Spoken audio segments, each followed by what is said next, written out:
Meron ka bang goal sa buhay? Marami ka bang pangarap? Pero hindi mo pa ba nakikita na papunta ka na doon? Hello, I'm Crisanto Encarnado. I'm a real estate salesperson of Filipino Homes. And I just would like to share something to you regarding my experience here in real estate. So itong kinatatayuan ko ngayon na is the subdivision na naging top 1 ako last year for 2023. So in Iligan City. Knowing myself, before ako naging real estate salesperson, hindi ko naisip na dadating ako sa point na ganito sa buhay ko. Kasi I'm a type of person na maraming kinakatakutan, maraming mga what ifs, maraming mga doubts, especially sa skills ko, sa sarili ko, at kung ma-achieve ko ba ang gusto kong i-achieve. But because of the community that I belong with, Filipino Homes, I've realized something in my life na all the fears, all the worries, all the anxieties are just in my head. And yung time na I have doubt to myself, I have fears, marami akong iniisip, that was the time also that I did nothing. Wala akong ginawa, wala akong action. I was just stagnant on my position hanggang sa na-realize ko na I should make a difference in my life. Iniisip ko yung family ko, yung future ng family ko. Iniisip ko kung I will stay stagnant, I will stay like this, ano yung future ng mga anak ko, ng asawa ko, ng family ko. And I did my part to become stronger, to overcome all those fears and worries. Since previously, before pa ako na real estate salesperson, meron na akong background dito sa vlogging. Ginamit ko siya as a tool na para makilala ako ng mga tao. And while doing that, it's never easy. It was never easy. Di siya madali. It's hard. But, you know, when there's hardship, it's better than you are doing nothing. If you are failing, it's better than you are not failing because you did not do something. It's better to fail because you have done something. And ang kagandahan ng failure is that it will help you to become more successful. If you had experienced that kind of failure, then pag nandun ka naman naman sa sitwasyon na yun, then you will become aware na, oh, nandito na pala ako, so I have to adjust.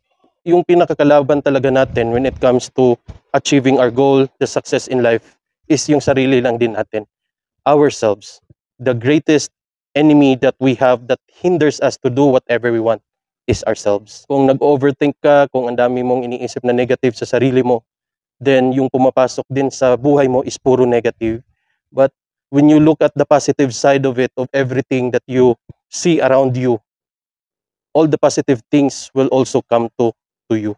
And never in my mind that ako, sa ganitong disposition ng life ko, I will become a top 1 seller of this subdivision, of this project, the Villa Castena subdivision.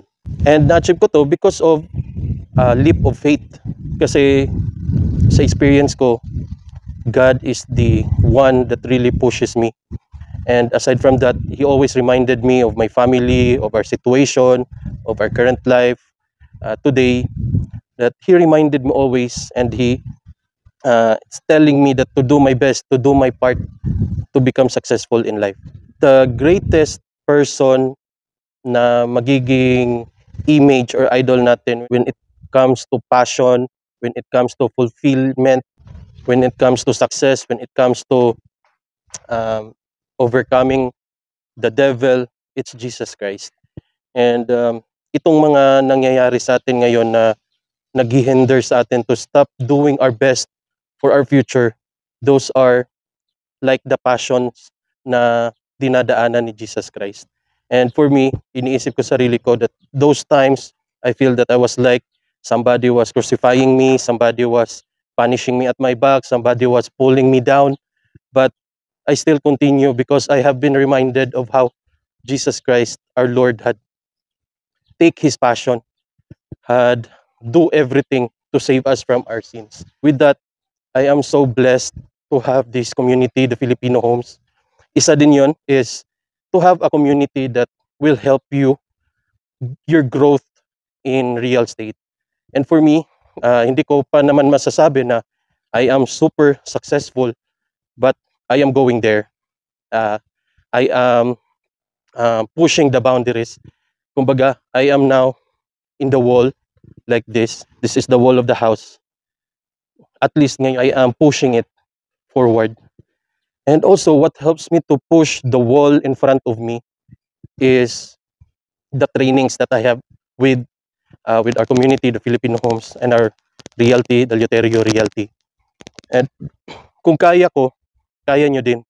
And I'm sure that yung iba sa atin dito, hindi pa lang talaga natin nakikita yung kakayahan natin, yung full potential natin, because we are hindered by our thoughts, by our mind to stop doing, to stop creating, and to stop building wealth. Hindi ko din malilimutan yung sabi ng professor namin dati sa college, sa arts namin. Sabi niya, if other person can do it, then you can do it also.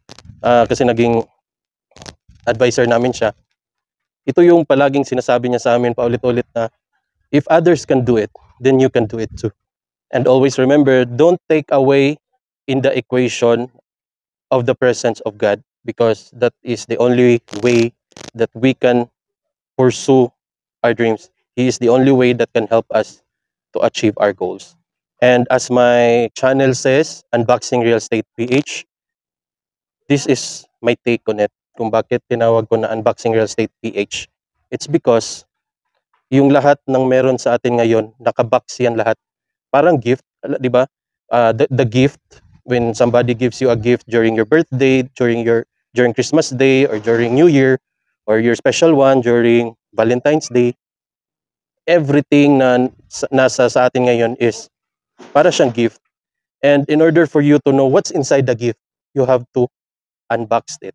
You have to figure out what's inside of it. And you have to be very excited to open it, because you will never know what is inside of it. So ayan, keep unboxing and keep dreaming. Don't lose hope in your life, because kahit ilang taon ka ngayon, in my own experience here in real estate, there's no bata, walang matanda. If you will just do your part, if you will just unbox yourself to become the best version of yourself, then you will be successful. Thank you so much for watching. See you on my next videos. Bye-bye and God bless.